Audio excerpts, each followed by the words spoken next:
ఎన్నో శ్రమలు, ఎన్నో నిందలు, ఎన్నో కష్టాలు, ఎంతో వేదన. ఒంటరితనం ఏంటో మాకు తెలుసు, ఆకలి విలువేంటో మాకు తెలుసు, నిందలు విలువేంటో మాకు తెలుసు, ఒంటరితనం ఏంటో మాకు తెలుసు. కడుపులో అన్నము లేకపోతే పేగులు ఎలా మొత్తుకుంటాయో మాకు తెలుసు. ఆమేన్. దేవుడు నాకు దర్శనమిస్తే, దేవుడు నాకు దర్శనమిచ్చి అనాథ శరణాలయము నేను పెట్టబోతున్నాను, దేవుడు నాకు దర్శనం అని చూపిస్తే, నా ఫ్రెండ్స్ కి కొంతమంది వెల్ విషర్ కి చెప్తే, రేయ్ ఇట్రారా,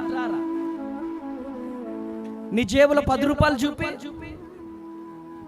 నీ జేబులో 10 రూపాయలు లేవు, నువ్వు అనాథ పిల్లలను పోషిస్తావా? నువ్వు అనాథలకు భోజనం పెడతావా? చీని బ్రతుకు. ఒక రోజు రూమ్ రెంట్ కట్టడానికి డబ్బులు లేకపోతే సుతార్ పనికి పోయినా. సుతార్ పనికి పోతే ఆ బొచ్చె పార అందుకొని ఆ బొచ్చెలో ఆ వేసుకొని ఇలా వెళ్తా ఉన్నాను. మా 2 ఫ్రెండ్స్ కనపడ్డారు, బైక్ మీద వెళ్తా ఉన్నారు. వెళ్తా ఉంటే అరే రే రే రే వాళ్ళు చూసినలా చూడలేదా నాకు అర్థం కాలే. వెళ్ళిపోయారు డిఎస్పీ ఆఫీస్ వైపు.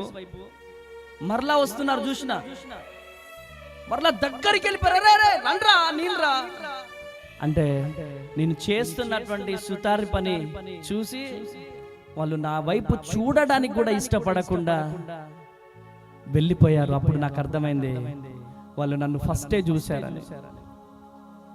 ఏడుస్తూ ఏడుస్తూ ఏడుస్తూ కుమిలిపోతూ ఆ పని అయిపోయిన తర్వాత రూమ్కి వెళ్ళిపోయి గుండెలు పగిలిపోయేటట్టు ఏడ్చాను. ప్రియమైనటువంటి దేవుని బిడ్డలారా, వీడంట అనాథ శరణాలయం పెడతాడంట, వీడికి చాతనైతుందా, వీడి వల్లైతుందా అని చెప్పి అందరూ ఎన్నో ఎన్నో ఎన్నో ఎన్నో కష్టాలు, ఎన్నో అవమానాలు. ప్రియమైనటువంటి దేవుని బిడ్డలారా, హల్లెలూయా.